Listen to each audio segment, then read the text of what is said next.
Star club ଅନୁକୂଳ आज टांगीचोदा block रे जो माने मेट्रिकुलेशन परीक्षा A1 पास करछन्ती संबर्धना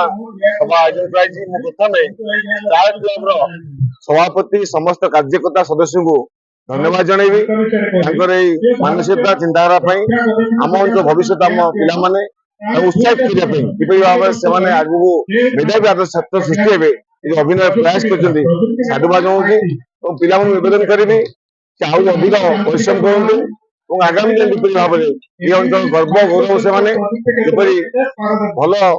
मार्क रखी आदर्श मेधावी हे अंचल आम समस्त मु राकेश कुमार दास मु जने सभ्य स्टार क्लब सालगा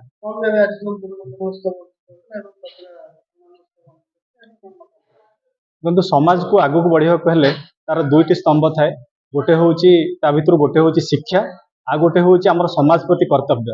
एवं उभय दुई दुईटा परिपूरक।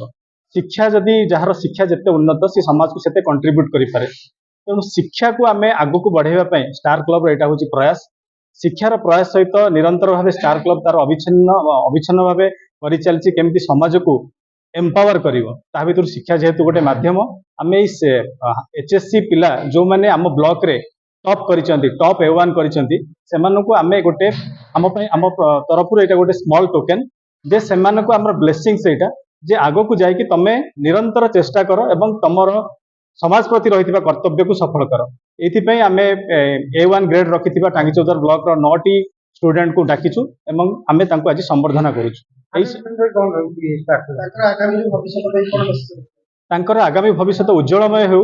एवं सेमाने समाज को आहुरी आग को नेबा को गोटे अग्रणी भूमिका ग्रहण करंतु एटा स्टार क्लब तरफ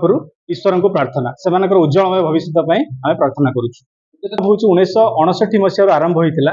एवं तार मूल उद्देश्य थिला युवा सशक्तिकरण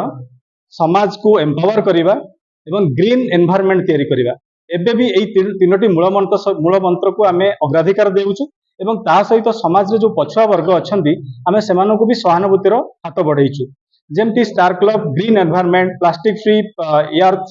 एवं जतिक फिजिकली डिसेबल्ड लोक माने अछंती आम पंचायत रे आमे तांकू विगत 6 वर्ष धरी प्रत्येक मास को 500 टंका लेखाएं आमे पेंशन दे आसुछु एवं आगामी भविष्य रे आमे आहुरी शिक्षार उन्नति परिवेशर उन्नति एवं समाज कल्याण केमती हम से विषय आमे आहुरी चेष्टित वार्ता जे निजको सेतिकी तमे सक्षम कर जहाँकि तम द्वारा समाज अनुप्राणित हेबो एवं जेते तमर सक्षम से अनुसार समाज को तमे किछि कंट्रीब्यूट कर जहाँ फल समाज गोटे उन्नत धरण समाज रे परिप्रकाशित हेबो।